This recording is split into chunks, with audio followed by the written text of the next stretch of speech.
gracias a la Complutense por esta invitación y felicitaciones por este tipo de encuentros, este tipo de jornadas, tal como las han planteado, que mira, digamos, los documentos que se han producido en la web Noviembre Feminista, y de verdad que celebro que se estén pensando los actos de esta manera, ¿no?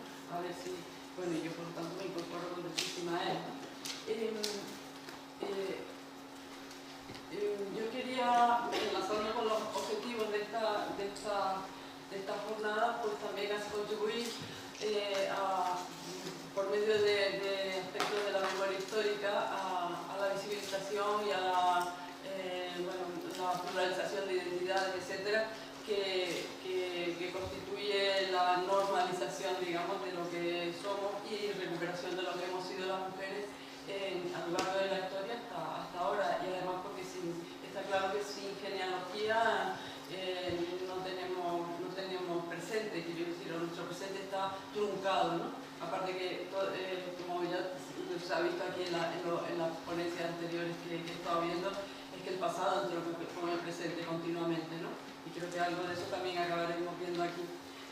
Yo esta charla la inserto o sale de un proyecto de investigación emprendido hace ya unos años, en el que se trató de investigar las sexualidades no normativas de las mujeres en el periodo franquista, porque lo que vimos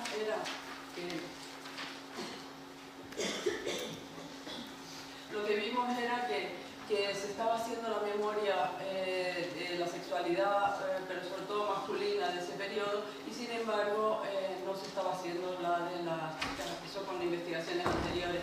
Y la cuestión es que las palabras clave del proyecto eran memoria, sexualidad de las mujeres en el franquismo, pero con el paso del tiempo, cuando empezamos a producir resultados, entre esta exposición que enseño aquí, Mujeres bajo sospecha, una exposición itinerante que todavía está itinerando, y luego también, antes hicimos este libro, Mujeres bajo sospecha, y porque le cambiamos el nombre, digamos, y es casi como una marca, ¿no? Porque pensamos que este título abarca un poco, aún ni abarca el tipo de mujeres que queríamos analizar, o descubrir o investigar, y es que Mujeres bajo sospecha pensábamos que eran todas las mujeres que no se sometían a la normatividad que desde el franquismo se pretendía de las mujeres, y ese era el tipo de mujeres, se puede llamar de otra manera, mujeres disidentes, mujeres raras, mujeres lo que se quiera, ¿no?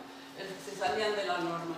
Entonces con este título podíamos abarcar a todo el espectro de mujeres, discursos, etcétera, que nos interesaban para destacar este aspecto de la cuestión, ¿no? Porque entonces siempre intento que no se olvide que lo que tratábamos nosotros era de enfatizar, dentro de hacer la memoria de las mujeres, era los aspectos de sexualidad, y dentro de eso aspectos de sexualidad no normativa, y dentro de eso nos hemos centrado sobre todo, no únicamente, en las cuestiones homoeróticas. Entonces, para ello hemos empleado la noción del armario, que pensamos que es una de las grandes contribuciones de la teoría queer, del armario, del closet, ¿no? Esto a los estudios culturales, a los estudios críticos, y cito en este caso a Nuria Capdeville cuando dice que la noción del armario, el closet, representa una poderosa estructura narrativa para producir significado social en comportamientos tanto normativos como no normativos. El armario, según eso, no solo define la versión LGTBQ, como lo queramos llamar, es también una herramienta para abrir historias escondidas, mostrar silencio, mostrar evidencia y crear conocimiento, ¿no? Entonces, partiendo de esta mínima noción, ya veremos lo útil que puede ser, ¿no? Para adentrarnos en este fenómeno de la sexualidad no normativa del franquismo. ¿Qué es lo que pasó? Que al principio del proyecto, cuando estábamos realmente pensando cómo hacerlo y por dónde investigar, las respuestas que encontramos tocando muchas puertas decían: es que no van a encontrar nada, es que en el franquismo solo hubo represión. Y me acuerdo de un Carlos Castilla del Pino, que tocamos a su puerta, entonces y me acuerdo de esa señorita, no van a encontrar nada, solo hubo represión. Pues nosotros teníamos pistas, obviamente, ya de que sí que podía haber cosas interesantes y que había que seguir buscando, ¿no? Y también partíamos de algunas ideas fuertes en nuestra investigación, porque en cualquier caso, como feministas y como mujeres activistas, y la propia experiencia vital nos decía que ante la represión suele haber resistencia, que otros mundos, y en este caso otras sexualidades, tenían que ser posibles. Y al mismo tiempo también sabemos que, aun en las circunstancias más difíciles, más complicadas, las personas, pero en este caso las mujeres, no solo son víctimas, sino también pueden ser sujetos, hay agencia.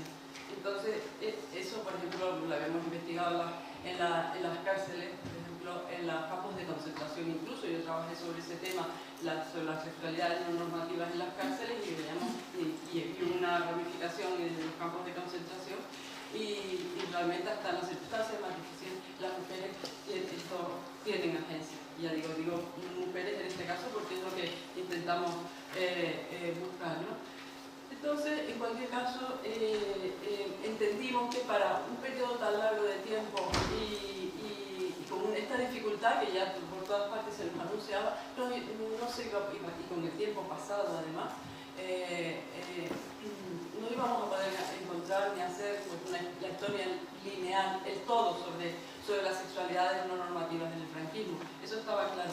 Pero entonces nos planteamos hacer, utilizando el concepto de colar, lo que nosotros llamábamos más coloquialmente un mosaico, un puzzle, con distintos momentos, distintos aspectos, distintas historias, distintos casos sobre el tema y de distintas maneras investigados que pudiéramos ir encontrando, y de alguna manera, con el conjunto del puzzle, del colar, cuando uno se distancia, entonces a lo mejor el conjunto puede acabar teniendo sentido, porque lo que pensábamos era que en general claro que había investigaciones por aquí y por allá, pero las veíamos una por allí y otra por allá sueltas, entonces cada una muy conocida en su casa a las horas de comer, es decir,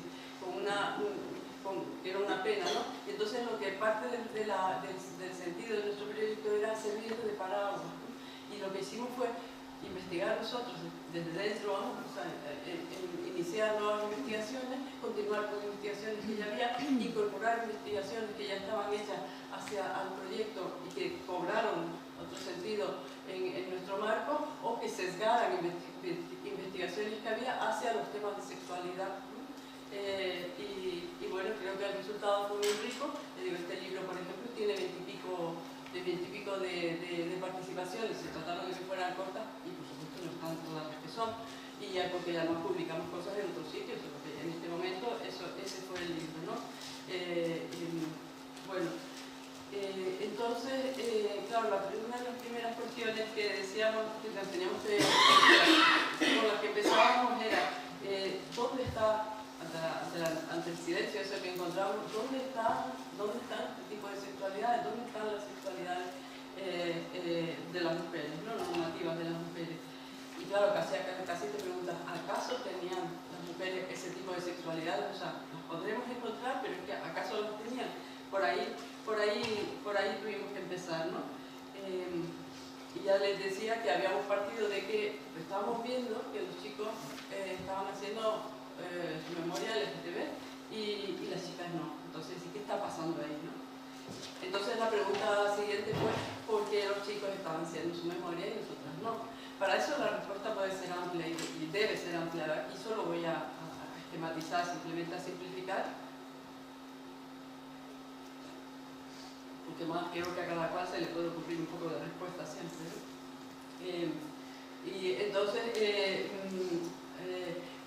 realmente, si nos atenemos a un concepto de control social, pues si aplicamos ese concepto por género, es decir, a hombres y mujeres, entonces ahí empezamos a tener por lo menos un principio de una parte parcial de respuesta, que es la represión hacia los varones fue muy distinta que la de las mujeres.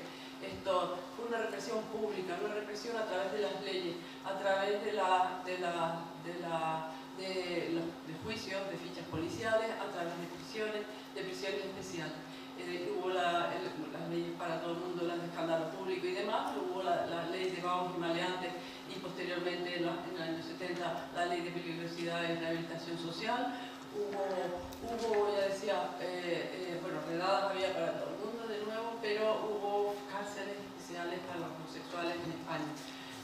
Bueno, cárceles de Huelva, hechas creadas en ese momento, cárcel de Badajoz, alguna otra, y si no se les insertaba en las prisiones al uso, en la famosa la galería, no sé cuánto, en Carabanchel, etc. Pero, y esto lo que quiere decir, todo lo que quiere decir es que dejaba rastros, ha dejado rastros por todos lados. Y entonces los varones han podido hacer ese seguimiento de esos rastros y han empezado con mucha capacidad y con mucha proliferación a poder hacer su memoria de esta manera, ¿no? De hecho, por ejemplo, esta es una ficha policial de Antonio Ruiz en la época, que fue detenido, fijándome bien en la ficha, en el año tan tardíamente como 1976, en aplicación de la ley de peligrosidad y rehabilitación social.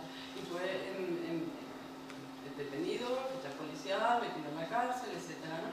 Y bueno, pues Antonio Ruiz con el tiempo creó la Asociación de Expresos Sociales y precisamente ha sido la persona que primera en España que sobre este tema ha podido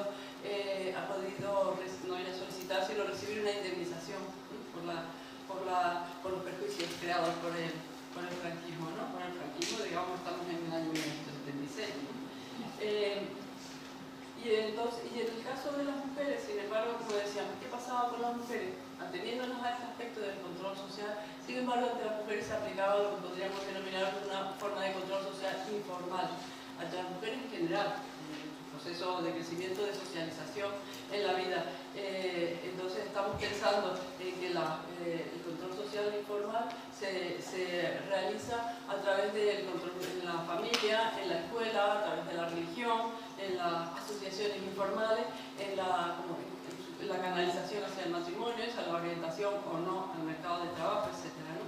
Y en este sentido podemos ver, por ejemplo, en la parte educativa de las niñas, yo ahora desde que empecé este proyecto, mi forma de presentación siempre es muy visual porque nos hemos esforzado, ha sido necesario hacerlo porque tenemos una exposición y entonces desde el principio empezamos a enfocar todo por las representaciones, por las imágenes, y creo que realmente es muy didáctico, ¿no? Aparte que hay un discurso, claro, si no, no vale para nada.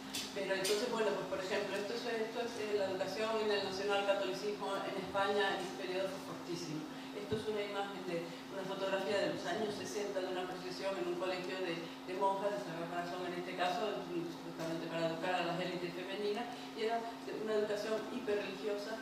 Aquí hay una procesión en la propia fila del colegio, estamos hablando del Colegio Sagrado Corazón en Las Palmas, yo soy de allí, así que por eso me ha resultado fácil tener documentación al respecto. Entonces es una documentación esto es una procesión que se hace en la finca, en el suelo lo que hay picón, que es lo que es la lava pequeñita, la lava, y todo el mundo está de rodillas aquí.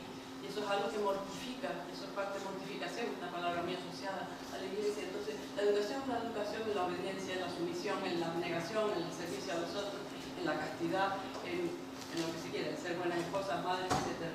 Entonces, ese tipo de cosas son las que iban ahogando a las mujeres en una forma de ser de género, acorde con los deseos de la época. Entonces aquí de otra forma la canalización al matrimonio, decíamos, ha sido muy importante, incluso todavía bueno, estamos en el franquismo, esto es en los años 50. Tenemos aquí una serie de chicas, normalmente serán de 18 años, que era el día de su presentación en sociedad. Hasta entonces será que no existía en sociedad, ¿no? Entonces ese día se las presenta y entonces realmente yo no sé si todavía se seguirá haciendo. Sí. Esto en mi infancia, en fin, cuando a mí me correspondió ir creciendo, eso existía en el contexto, porque la verdad es que pensaba que estaba más en desuso. Pero la cuestión es que la presentación de sociedad era el que había un baile, entonces los padres de cada una las sacaban a bailar, entonces era eso, los padres presentaban a las chicas para que en última instancia ya fueran casaderas, entonces ya tenían la autorización para hacerlo, y entonces iban a pasar de la la mano de los padres a la mano de los futuros maridos, ¿no? Pero un detalle en este caso, estas chicas están sentadas en la escalera de entrada del casino en Las Palmas. El casino en Las Palmas, prácticamente hasta el día de hoy, casi hasta el día de hoy, no ha permitido entrar mujeres en su seno. O sea que ese día sí todas tenían bula, porque claro, era para un fin perfectamente patriarcal, pues las puertas se cierran y ellos con ellos siempre, ¿no? Las mujeres. Entonces, bueno, pero bueno, que es el tipo de socialización que hemos tenido las mujeres, ¿no? Y lo que decían, bueno, y en el caso del franquismo, por lo tanto, la respuesta, siguiendo con lo que estábamos diciendo antes, las respuestas ante sexualidades heterodoxas, o en este caso de relaciones entre mujeres, no fue una respuesta pública, aunque las leyes podían haberse aplicado a las mujeres, no se aplicaban en general a las mujeres, normalmente no eran detenidas cuando las lesbianas que hayan podido ser detenidas, no ha sido normalmente por su lesbianismo, ha sido por escándalo público relacionado con mujeres que bebían, que estaban viendo pares y tal, todo de acuerdo con movimientos desviados, digamos, dentro de la norma que incluía la no sexualidad, ¿no? Pero no era la política del franquismo. Y entonces las mujeres, lo que había fue el silencio, el ninguneo no existía, y por lo tanto eso fue el tratamiento, el ninguneo y el silencio, la negación del fenómeno. Pero es que resulta que en el caso de las mujeres, también las mujeres pretendían que no se supiera que ellas eran lesbianas, de las que podían serlo, o de que mantenían relaciones con otras mujeres. O sea, que había eso ya son formas de conceptualización. Podemos estar hablando del lesbianismo, no debo yo estar hablando del lesbianismo, sino mujeres que tenían otro tipo de relación. El silencio también era parte de los deseos de las mujeres, con lo cual se juntaron el hambre y las ganas de comer, lo cual nos convierte en más difícil la forma de investigación de estos temas. Un poco a donde aterrizamos con esto, ¿no? Y para eso la noción del armario nos viene muy bien para cuando encontramos cuestiones como cómo enlaza el armario lo oculto con la norma, con la antinorma, ¿no? Entonces, simplemente quería comentar, yo he dicho que nuestro trabajo hace cada una de sus propias investigaciones, pero la visión de conjunto es una serie de casos con forma de puzzle escolar, con lo cual vamos dotando de sentido, vamos creando un panorama sobre cómo podían manejarse las mujeres o qué tipo de discursos había en relación con este tipo de sexualidades, partiendo ya de que pensamos que sí existieron, ¿no? Entonces, en el tiempo que me dé, voy a comentar 2 o 3 casos, ¿no? Voy a empezar por el segundo que pensaba. Cuando hice este PowerPoint, porque por seguir una secuencia histórica, me ha parecido aquí mientras esperaba. Entonces, el primer caso, todo va a ser muy breve. El primer caso que comentaré es el caso de Elena Fortún. Supongo que la mayoría de ustedes conocen a Elena Fortún, es la creadora del personaje Celia, la niña Celia. Y Celia,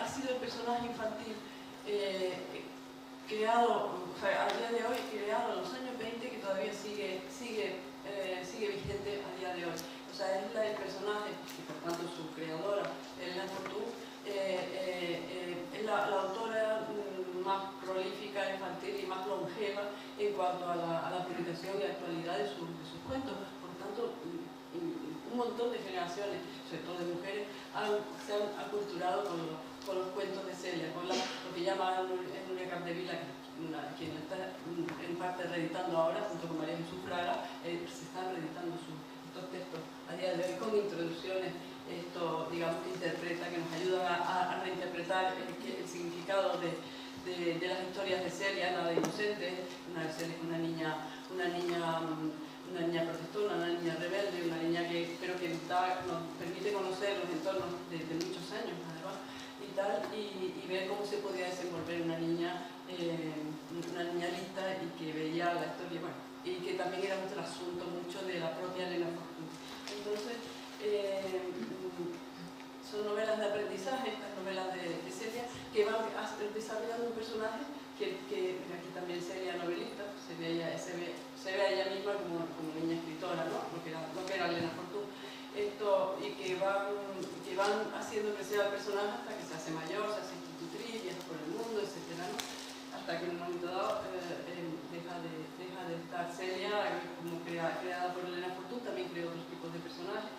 Muy interesante, pero ahora lo que nos va a interesar es, por lo que la traigo aquí, aparte de lo interesante que sea Elena Fortún, que no se llamaba Elena Fortún, se llama Encarna Aragonese, no sé cómo, ¿no? Pero como la conocemos por Elena Fortún, lo dejamos ahí, porque se acaba de publicar esta novela, Oculto Sendero, precisamente promovida por Editorial Conocimiento y promovida por las autoras que he mencionado antes, Nuria Capdevila y María Jesús Fraga, que se han dedicado a reactualizar a Celia, y se están republicando sus novelas de aprendizaje, sus diversos libros que había, pero investigando sobre la autora han encontrado inéditos que se han mantenido milagrosamente durante todos estos años sin ser destruidos. Y esta novela, que se llama Oculto Sendero, aquí en el redondelito que se pone ahí, pone novela inédita de carácter autobiográfico de la celebrada autora de Celia, un testimonio desgarrador y vital sobre autoría y sexualidad. Elena Fortún era un chicote.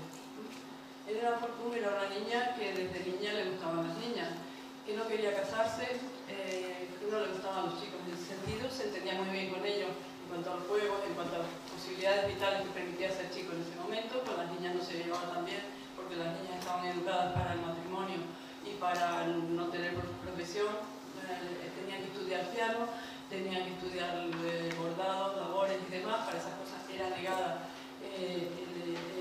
la niña Elena Fortún. Desarrolla un personaje, esto es una novela, desarrolla un personaje que se llama Luis Arroyo, y de nuevo es un personaje que va desde pequeña hasta que, la verdad es que no sé hasta qué edad llega porque estoy a mitad de leerlo y se acaba de publicar, me parece tan fascinante, tan interesante que no me importa nada, ya lo acabaré en unos días y tal, pero sí me apetecía, porque me parece que se inserta perfectamente en este tema que hemos desarrollado. Entonces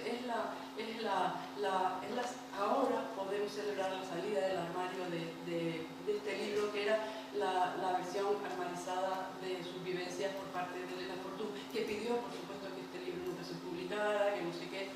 El caso es que las amigas, por suerte, no respetaron su decisión, y entonces se ha conservado por un manuscrito que está escrito antes de la Guerra Civil. Ella acaba su escritura cuando tiene 30 y pico de años. Entonces, ha pasado 70, 80 años. Una barbaridad, milagrosamente aquí lo tenemos. Entonces, alguien de hecho lo ha comparado con nuestra Radcliffe Hall española, es decir, un personaje histórico súper conocido en este caso, porque esto mismo podría ser estupendo de cualquiera. A ver, escribiera este tipo de cosas en esa época, pero es que no lo escribe cualquiera, lo escribe esta mujer. Y además es una buena novelista, o sea, narra perfectamente, o sea, te mete en el personaje contando sobre una niña, otra especie de novela de aprendizaje, pero su caso era eso, el narrar su propia desesperación que se ve de niña en cuanto a lo que ella quería hacer como niña, como mujer, era desarrollar una profesión, era escribir, era una lectora impenitente. Por lo tanto, seguir por ese camino se le negaban todas las puertas en el principio del siglo XX, que es cuando ella es niña, y luego en el aspecto de sexualidad, bueno, era una frustración tras otra, que ella se prendaba continuamente de una niña tras otra, y por supuesto recibía todos los opciones del mundo, no había lugar, ¿no? Pero quería mencionar un par de pedacitos de su texto, porque refleja, además, lo que voy viendo es que refleja perfectamente la vida cotidiana de una niña de clase media de edad. Entonces, porque eso es una buena escritora y una perspicacia tremenda, ¿no? O sea que es una delicia, y encima nos está sacando, descubriendo su parte más íntima, afortunadamente para nosotros. Entonces, respecto a una cuestión, por ejemplo, como la vestimenta, lo importante que es la presentación del yo en sociedad, y en ese periodo que las mujeres iban a encontrar atuendo con cinturas ceñidas, todavía era la época del corsé, etc., ¿no? Entonces, narra en un momento como cuando tiene 10 años, así está. sus padres en un restaurante muy de Costín de Madrid, y entonces cuenta el personaje de Luisa, como se llama, porque la novela está escrita en primera persona. Entonces yo, como la vestimenta admirada, la pequeña, esto ya es de Elena Fortún, dice: de pronto dejé de ver todo lo que me rodeaba para mirar la escalera de mármol por donde descendían dos señoritas. Dios mío, ¿qué señoritas? Una era morena, llevaba el pelo cortado como un hombre y pegado a la cabeza como mi hermano Ignacio, pero su cabecita era pequeña y redonda, los ojos grandes y aterciopelados y los labios muy rojos. Su traje era lo más original y envidiable: chaqueta gris con solapas como la de cualquier hombre, camisa de seda, corbata y falda corta ajustada. Algo insólito en los primeros años de este siglo. Miren a Elena Fortún vestida. Llevaba ese tipo de traje bastantes años después, ¿no? Porque luego se describe en otros momentos y tal y cual, y como el logro que se consigue teniendo este tipo de vestimenta: chaqueta, camisa, corbata, y luego cuando dice falda corta es un decir, esta falda no sé hasta dónde llegaría, pero tomaba las piernas y tal. Entonces una ropa mucho más funcional. Todo el tiempo en la novela se está quejando de cómo aquí vestir con puntillas, con flores, con sombreros con pájaros en el sombrero, etc. Y ella solo suspira. Lo que vamos a ver ahora en otro pedacito de cómo ella se sentía, ¿no? Ahora, decir, este tipo de vestimenta, una vestimenta más masculina, como su aspiración a vestirla ella misma, ¿no? Entonces, ella habla de cuando por fin logra ser disfrazada por carnaval con un disfraz de holandés, de un niño de, bueno, un pariente que se había muerto y que le habían hecho un disfraz ad hoc, y entonces había que aprovecharlo. De hecho, ya sale más de una narración así. En aquella época la gente y los niños se morían mucho más. Bueno, pues ella, aprovechando el disfraz de Julianito. Entonces ella dice, ahí estaba ahí el disfraz, dice, con su pantalón, el chaleco, el gorro, la pipa, se está deleitando describiéndolo, ¿no? Y entonces ya dice ella: había muchas niñas disfrazadas como yo, todas creían que yo era un niño. Esto me entusiasmaba de tal manera que hacía lo posible por evitar los gestos de los chicos, estirando los brazos y poniéndome la horcajada sobre la silla hasta que me llamaron la atención, etc. Entonces, en fin, esta es la vivencia, las aspiraciones, el sentir de una niña con atipias de género absolutas y con, digamos, heteronormativa en cuanto a la sexualidad que ella tenía. Entonces, por desgracia, la única forma, no pudo conseguir una profesión, no pudo estudiar en condiciones Elena Fortún, y entonces vio que la uni en su casa se lo negaban todo. Entonces vio que la única posibilidad de intentar salir de su casa e intentar algo fue casándose con el menos malo de los pretendientes que encontró, ¿no? Otro escritor como ella, etcétera, etcétera. Bueno, un matrimonio desdichado, y realmente pasó además que la triunfadora social, la que fue capaz de ser la ganapán de la casa, la que ganaba verdaderamente, la exitosa profesionalmente, fue ella, y no tanto el marido, que tenía toda la pasa y que tuvo un cierto éxito, pero que se moría de envidia de Elena Fortún. Nunca le concedió ese espacio y la sociedad no lo permitía verdaderamente. Ella fue una transgresora también en eso, y fue la que llevaba los pantalones en casa verdaderamente, pero le costó una vida desgraciada del matrimonio y ese voy a seguir. Entonces, bueno, este es un ejemplo esto es prefranquista, ¿no? Pero también nosotros hemos tratado de estudiar el tema de las modernas claro, ella fue una moderna tardía. Ella dice: ay, he nacido 10 años antes que las modernas que consideramos modernas oficialmente, en los años 20 y 30, para haber podido tener más posibilidades, ¿no? Pero no se puede entender también la mujer que pretende el franquismo si no entendemos cómo fueron los modernos antes, ¿no? Entonces, por eso también entramos en ese periodo, para que es delicioso de estudiar, ¿no? Y en la época también, a lo que pensaba haber contado primero, que era esto, porque esto ya es franquismo, ¿no? Otro de los casos del collage, ¿no? Esto es en las investigaciones de este señor, que es un médico, Ramón Serrano Vicens, que fue un médico educado en la República de una manera liberal, de una manera ilustrada, digamos, de una manera siguiendo la educación de las instituciones formación en el terreno de la sexualidad en aquel periodo y él mamó, él digirió la idea de que la sexualidad era un elemento positivo para las personas, no algo a condenar, sino algo a celebrar, y en particular para las mujeres, lo cual ya era menos típico, ¿no? Entonces, Serrano Vicens era un médico de familia y le tocó ejercer ya en el primer franquismo. Entonces, ejerció en ciudades de provincia y tal, en varios lugares de España. Y lo que pasó, él quiso hacer una investigación sobre cómo discurría el tema de la sexualidad en sus pacientes. Entonces, se le llama el 15 español porque hizo a su modo, como pudo, un tipo de encuesta y tal, que iba entrevistas que iba presentando a las mujeres en su propia consulta, porque se ganaba la confianza de las mujeres, entonces hacía un cuestionario, etc. Y ya digo, hizo más de 1400 entrevistas entre el año 1940 y 50. En el año 53, creo, dejó ya de seguir, porque ya su universo estaba cubierto, ¿no? Y entonces lo que pasa es que hizo las preguntas adecuadas que nadie preguntaba sobre justamente la sexualidad ejercida por las mujeres. Era una, la superficial, la que estaba en la superficie, era la permitida por el franquismo, pero él lo que hizo fue investigar precisamente la doble moral, la que no se ve, la que nadie investigaba y a nadie interesaba, y la que las mujeres intentaban mantener oculta. Entonces, por eso en este sentido es un texto que revela precisamente esa doble moral sexual perfectamente, destapándola el armario, permitiéndonos escudriñar y entrar en ese armario, porque él preguntó por todas las cosas que el franquismo veía fatal: las relaciones prematrimoniales, la masturbación, las relaciones de adulterio, el tema del aborto, el tema de las relaciones entre mujeres, etc. Y entonces, todo lo marginal, todo lo mal visto.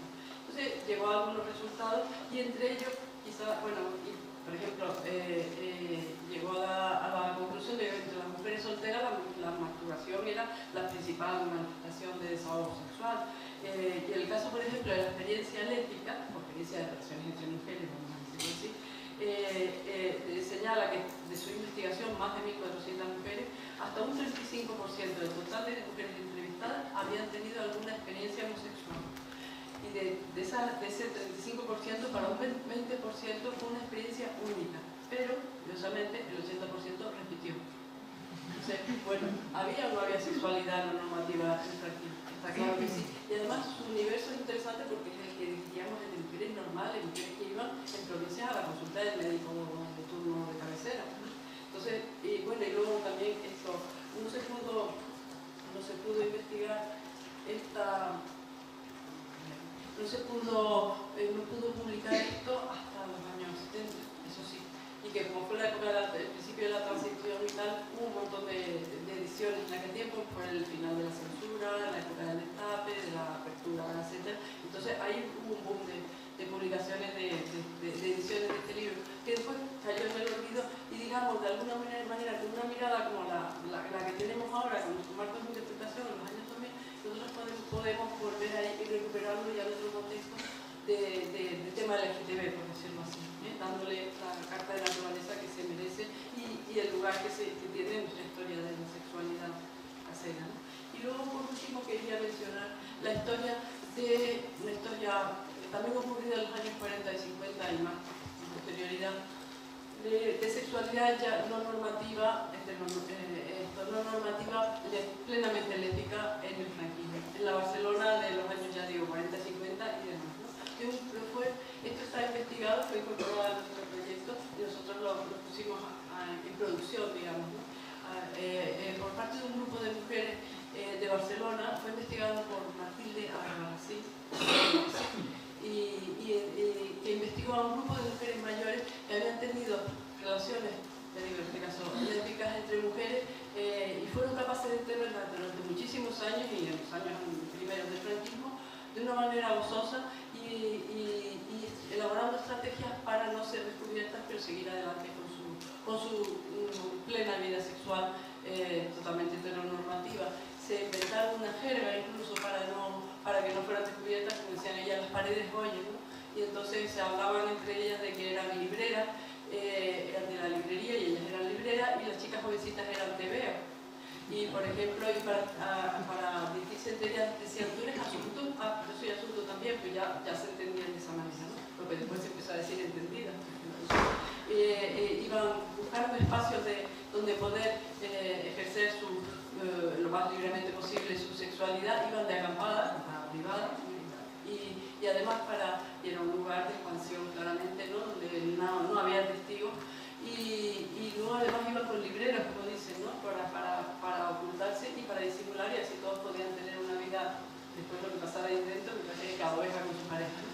Y llegaron a crear incluso familias alternativas. Al menos de dos de los casos investigados por Matilde Albarracín tuvieron hijas, algún hijo o hija entre parejas les hecho de una estrategia muy inteligente. Entonces iba a intentar esto en el proyecto de investigación hicimos un seminario.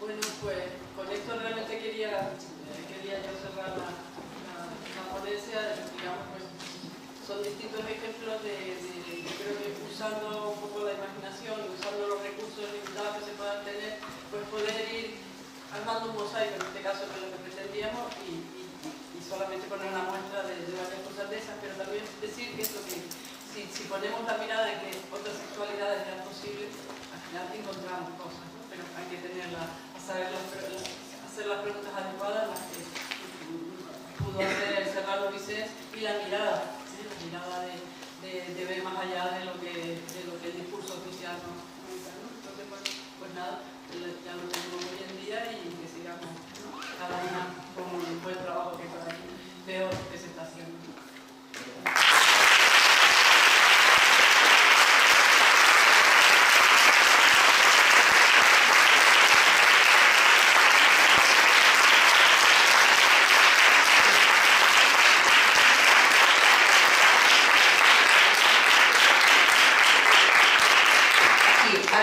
¿Hacerle alguna pregunta a Raquel?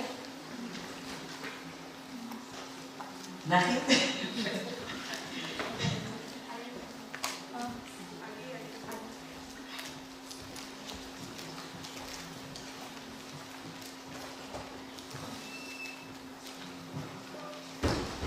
Hola, lo primero, muchas gracias por la ponencia, que ha sido súper interesante, y que lo que quería preguntarte era que, bueno, nos has demostrado como el caso de Elena Fortún, ¿no? o lo de Serrano Vicens, que era como casos como muy dentro de la intimidad, ¿no? Y quizá más abierto lo último que nos has enseñado de las mujeres en Barcelona, ¿no?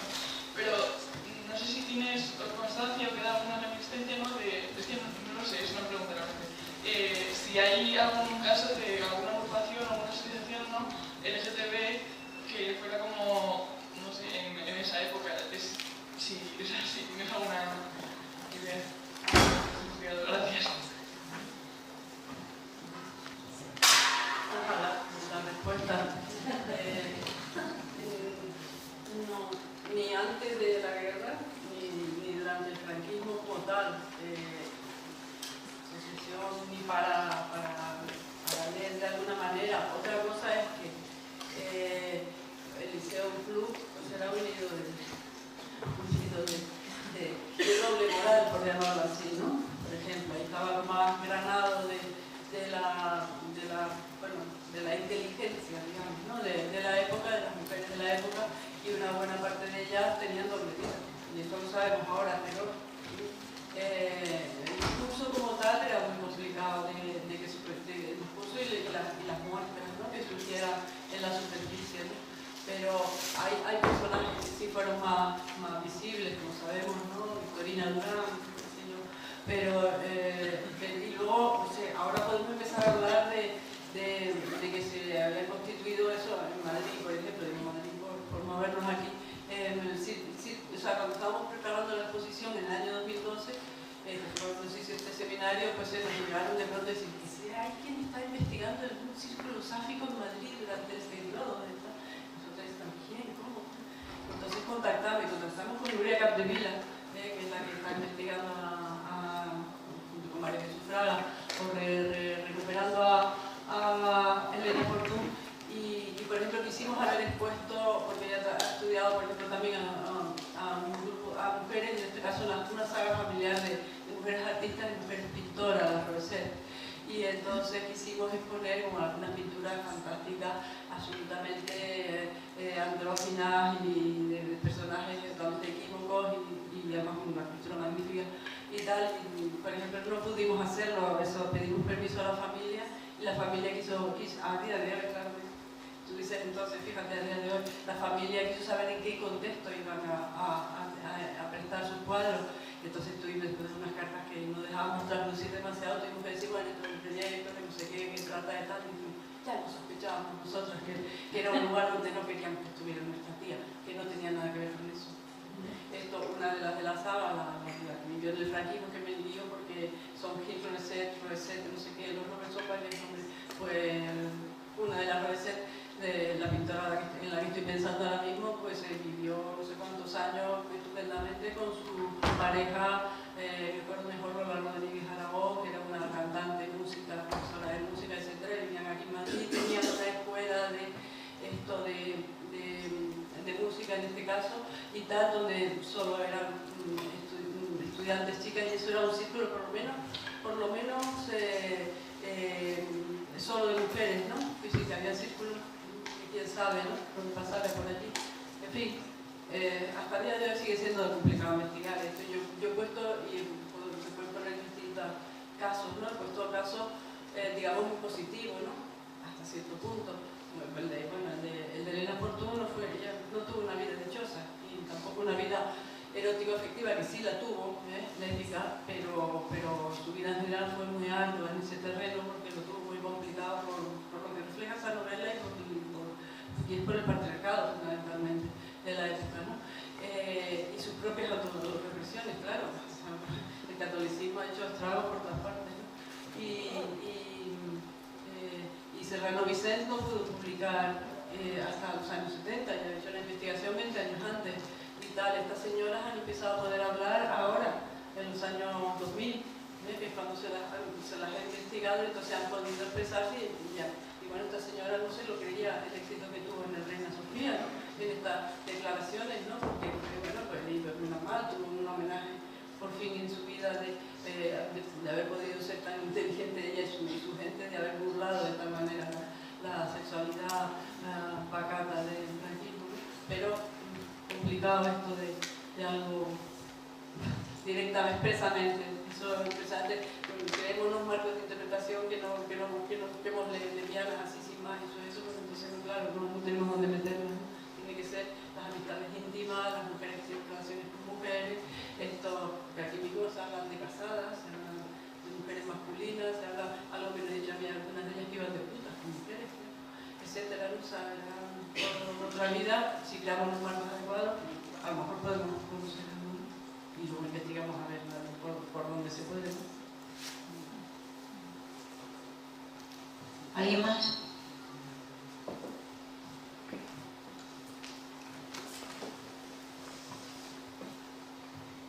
Quería preguntarte si en el estudio que estáis haciendo estáis mirando también, además de la componente común a todas estas mujeres de su lesbianismo, ¿hay alguna manera distinta de vivir ese lesbianismo? ¿Estáis encontrando según su opción política? Por ejemplo, esta mujer que ha hablado ya ha dicho, nosotras no nos metemos en política, la ve si el tipo de vida y marco es francamente conservador, fuera de la opción no conservadora sexual. Victorina Durán no era así, tampoco lo era por los escritos, por lo menos las cosas que yo he leído cuando estábamos trabajando en algún momento dado documentos de esa época,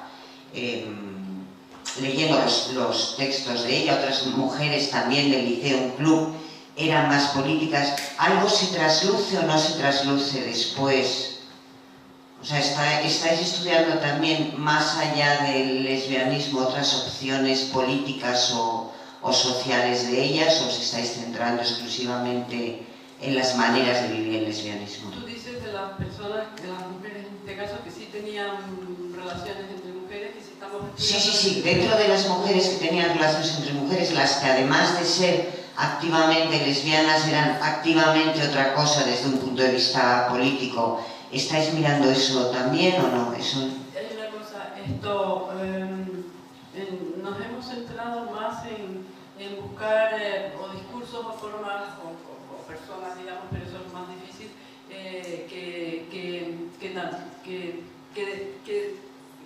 lo que nos centramos es en este aspecto de la cuestión, que es lo que no se ve normalmente. Vamos a ver, yo todo el tiempo resalto en el proyecto que somos un proyecto de memoria y sexualidad, porque si no, lo otro es lo que está investigado mucho más. María de Cárrega, ¿entiendes? Eso se está densificando y nosotros participamos de eso. Evidentemente, lo que queremos es incorporar en un marco más amplio, pero por supuesto que eso, claro... Sí, no, la razón por la que me sale la pregunta es que, habiendo leído bastantes cosas de Elena Fortún, yo creo que también condicionó su tristeza horrorosa de vida en que era una franquista depurada, además, y eso está contado en algunos relatos de Celia. Yo creo que está un poquito ligado, pero por supuesto hay que optar por un punto de vista, y me parece que el vuestro es interesantísimo. Era solo porque en lo que yo he encontrado hay cosas que están un poquito ligadas, pero bueno, el trabajo fino es desbrozar y sois especialistas, así que seguro... Eso es lo interesante, lo bueno es que todas esas investigaciones lo que tenemos que sumar, solo que aquí yo estoy contando básicamente esto, pero claro, algo que inmediatamente cuando yo estaba leyendo la novela que está en Gerundio, que estoy leyendo, decía, claro, es que esto ayuda también a releer las novelas de Celia, claro, porque es la propia mujer, sus vivencias y su dificultad como niña para poder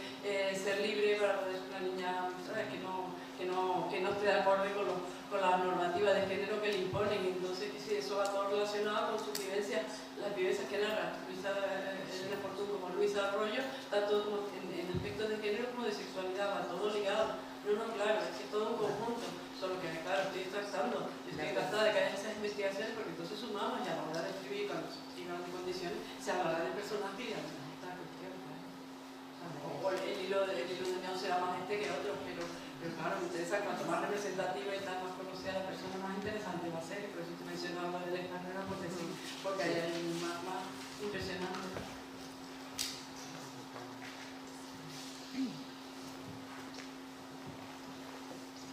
Hola, yo quería preguntarte qué influencia tienen estos discursos y estas prácticas de las mujeres que hemos visto con los discursos de la libertad sexual y de la revolución sexual que se estaban fraguando en Europa.